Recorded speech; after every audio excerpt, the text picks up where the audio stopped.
Welcome back, everyone, to another dicondissectional production hosted by Deathstroke9. Today we are going to be reacting to Genesis Squonk. At least I think that's how you pronounce that. Okay, it's Genesis Squonk. Squonk. Alright, welcome back, everyone. Hello, my name is Daniel, also Deathstroke9. If you're new here, welcome to the channel. We react to music, and I try to figure out what it means and analyze it, plus just enjoy some great music. So if that sounds interesting to you, consider subscribing to the channel, because it helps me out a lot. All right, and if you enjoy the video, like the video. So, Genesis. We did one song by Genesis called Firth of Fifth. Now, I've told you guys before, I heard Genesis. I've heard Genesis before. Stuff like Land of Confusion, and then some later hits after that, okay? So this entire channel so far has been very much based on 70s and older music, specifically progressive rock. I love progressive rock music. So when we found out, or when I finally took your guys' advice and listened to Firth of Fifth, it's like, what is this? Who are these people? This isn't Genesis. Well, obviously it is Genesis, but still, very, very, very cool. So, we did Firth of Fifth. Now we're coming back. This is a patron request. Actually, this was requested by a patron a long time ago, and I, never got to it, so doing it now. Yeah, it was, almost a week ago now, so, yeah. All right, so this is a song called Squonk. Now, I believe another video we did, it might have been a Rush video, mentioned the Squonk, and I think we looked it up. But just to be on the safe side, let's go ahead and look up definition of S-Q-U-O-N,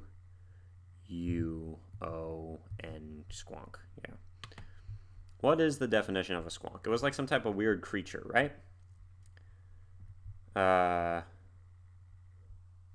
What does squonk mean? A squonker is a special type of vape mod. Okay, then. That's new. That's not what we're looking for. There it is. Let's find the Wikipedia thing. 1 second. Give me a second. If you want to, skip ahead to the song. All right. For the performance art company, see Squonk Opera. For the song by Genesis, see Squonk Song. The squonk is a mythical creature reputed to live in hemlock forest in northern Pennsylvania in the United States. The earliest written account of the squonk is from the 1910 book Fearsome Creatures of the Lumberwoods. That sounds like a cool book. There are no records of the tale being told in Pennsylvania before the book's publication. The next written iteration, Fearsome Critters, suggested that the creatures had migrated from deserts to swamps to finally to settle in Pennsylvania. As logging camps were continuously moving in the early 20th century, this could explain the creature's migration to Pennsylvania. Okay, the squonk is of a very retiring disposition, generally traveling about at twilight and dusk. Because of its misfitting skin, which is covered with warts and moles, it is always unhappy. Hunters who are good at tracking are able to follow a squonk by its tear-stained trail, for the animal weeps constantly. When cornered, an escape seems possible, or when surprised and frightened, it may even dissolve itself in tears, which kind of suggests that the tears are acidic or something. That's sad.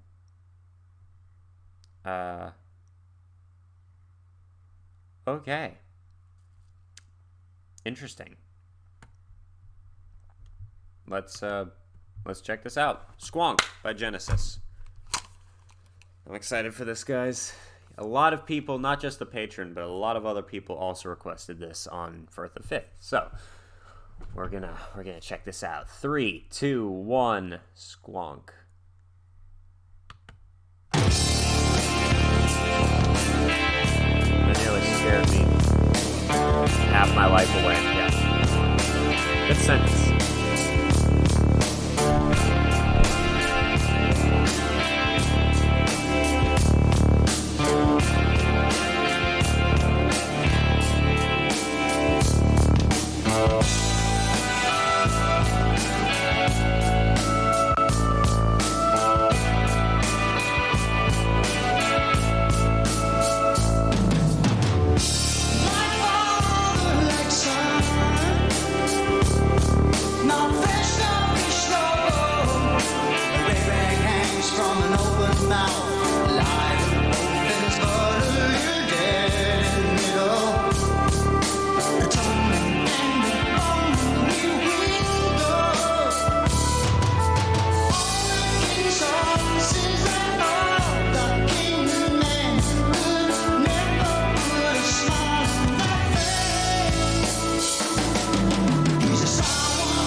my.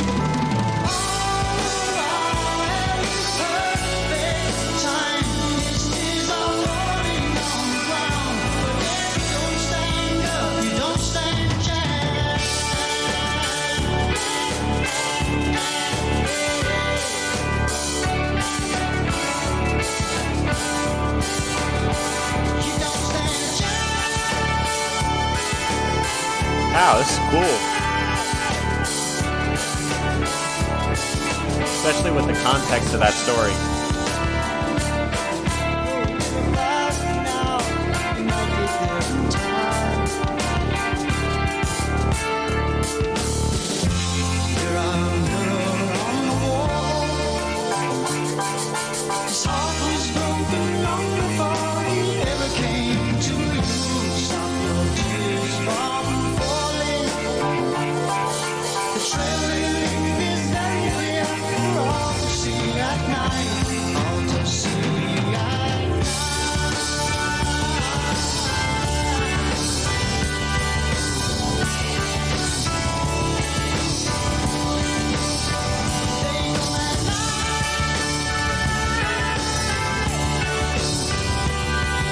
Go ahead and like this video.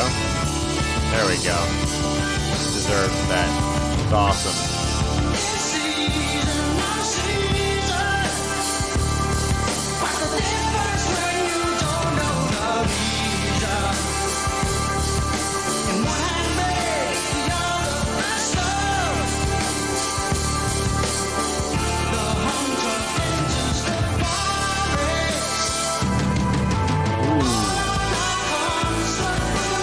Is that Phil Collins singing, or is it the other guy? His name I can't remember. Oh, is it a hunter trying to, like, catch him?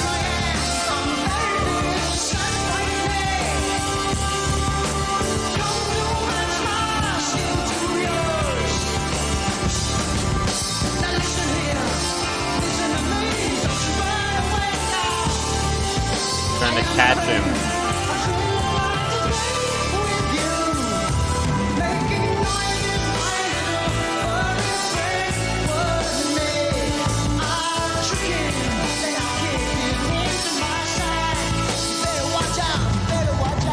Alright, I gotta pause. Oh, not here.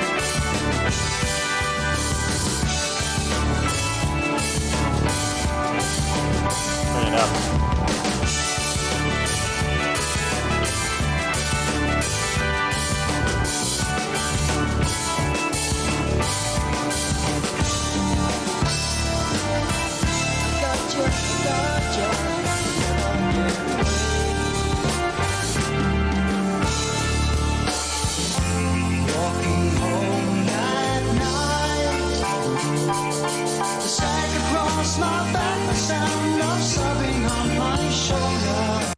Sorry, I have to pause it.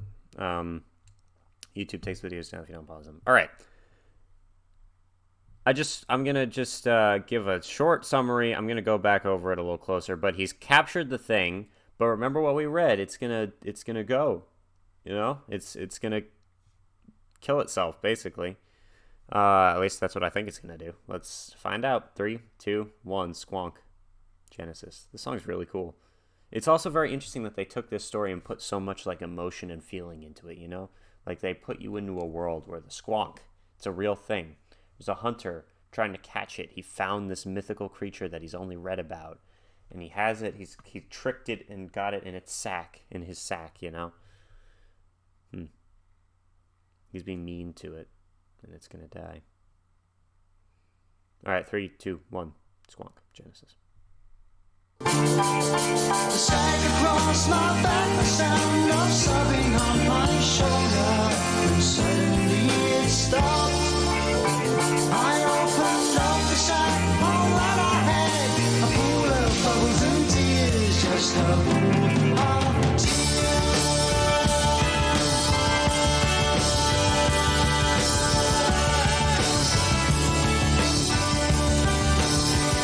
All the music even sounds like tears falling.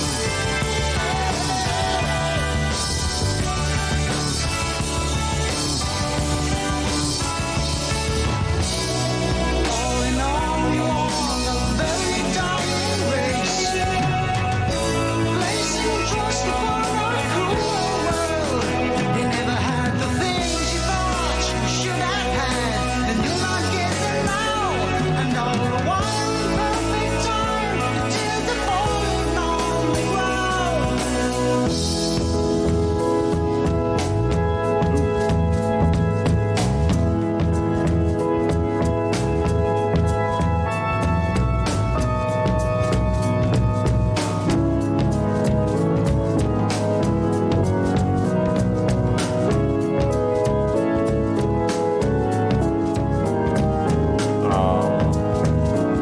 like an organ now. Sending him on his way.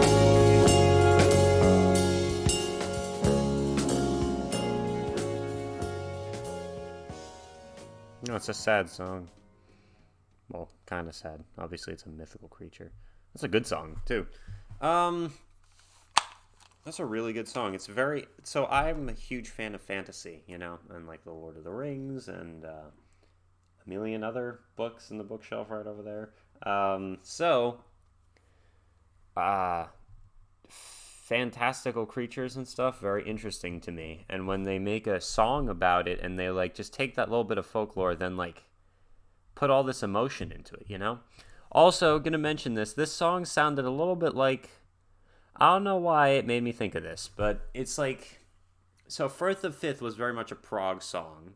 Then most of what I'd already heard by Genesis was, I don't know, very 80s. This almost felt like a mixture of some of the emotion that I remember from hearing Genesis originally and the progressive element of Firth the Fifth. So kind of the same, I don't know, melancholy and longing that's in the other Genesis stuff that I've heard, but with the progressive music of... That's interesting. All right. Let's go over these lyrics. Like father, like son. So it's a creature that's... it's just like all the rest of its kind or whatever. Not flesh, nor fish, nor bone. A red rag hangs from an open mouth, alive at both ends, but a little dead in the middle. A tumbling and a bumbling he will go. All the king's horses and all the king's men could never put a smile on that face. In that line, they both tell you that it's sad. It's a sad creature. Kind of give you some background to the creature. And they also kind of set the scene for being mythical. You know, Humpty Dumpty. It's a fake, you know? It's not real. So all the king's horses, all the king's men, showing you this is a bit of a fairy tale. He's a sly one. He's a shy one. Wouldn't you be too? Wouldn't you? Scared to be left all on his own. He hasn't a friend to play with, the ugly duckling. Another reference to a fairy tale or a nursery rhyme or whatever. The pressure on, the bubble will burst before our eyes. All the while in perfect time, his tears are falling upon the ground. So it's almost this beauty that's being pulled out of this creature as he's, you know, as his tears are falling upon the ground in like perfect timing, you know? Like that's the beauty of the creature. You don't stand up. If you don't stand up, you don't stand a chance. So that's kind of a thing in general. People, if you don't stand up, you're not going to stand a chance. And that's true of this creature thing too. So now go a little faster now. You might be there in time. Now we've got the hunter. He's like, all right, we need to hurry up a little faster. He's going to be at the river or whatever. He's going to be trying not to look at his reflection in the mirror or whatever. Mirror, mirror on the wall, his heart was broken long before he ever came to you. Stop your tears from falling. The trail they leave is very clear for all to see at night. All to see at night. They come at night. In season, out of season, oh, what's the difference? You don't know the reason. In one hand bread, the other a stone, the hunter enters the forest.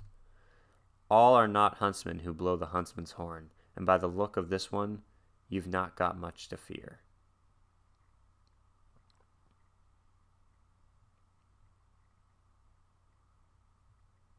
So it's a hunter who's like not even that good at hunting. He's got a piece of bread, something to tempt it with, and in the other hand, he's got a stone. He wants to kill it. It might even be like a little boy almost, you know? That's what I'm getting out of this, because that's why it gets sad at the end. Because I've read, like, so sometimes you'll like, especially young kids, right? Especially a boy, rough, you know?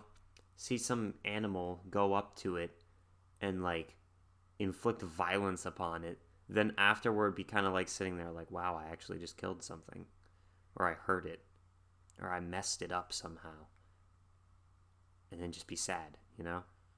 It's weird and really stupid. Like, why did you attack it in the first place?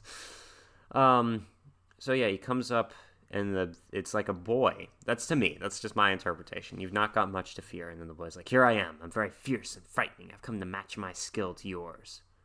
And the thing like runs away and he's like, wait, listen here. Listen to me. Don't run away. I'm a friend. I'd really like to play with you. making noises my little furry friend would make. I'll trick him, and I'll kick him into my sack. You better watch out. You better watch out. He catches him. I've got you. I've got you, and you'll never get away. Walking home that night, the sack across my back, the sound of sobbing on my shoulder. The thing's crying. And it was crying the whole time. Now it's still crying. Suddenly it stopped. I opened the sack, and all that I had was a pool of bubbles and tears. Just a pool of tears. Just a pool of tears. All in all, you are a very dying race, placing trust upon a cruel world. You never had the things you should have had, and you'll not get them now. And all the while, in perfect time, you're again finding some kind of beauty in the creature. At least the song is. All the while, in perfect time, your tears are falling upon the ground. Nothing but a pool of tears. All right, that's a really good song. Thank you for joining me. Thank you for spending some time with me. Let me know what you think the song's about in the comments, because I think it could also be metaphorical, you know? Like, I feel like it's possible that a lot of things going on in this could be... Let's see. Like, it could be talking about people, too, you know?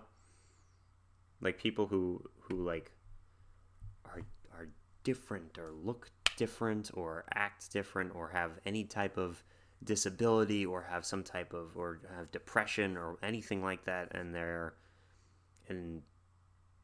they don't feel good about themselves. Then someone comes along and tricks them, then is mean to them, you know? But I don't know. I'm going to keep it with the mythical creature because I don't know. I like that better. Especially since there's a lot of songs about the other thing. Like, there's a lot already about mental illness and stuff like that. Or depression, or treating people the way you'd want to be treated. The golden rule. There you go. The golden rule. Treat people the way you'd want to be treated. All right. Thank you for watching. Thank you for spending some time with me. Again, if you're new to the channel and you enjoy what I'm doing here, I'd really appreciate it if you subscribe to the channel. Only if you want, though. And if you like the video, literally like the video.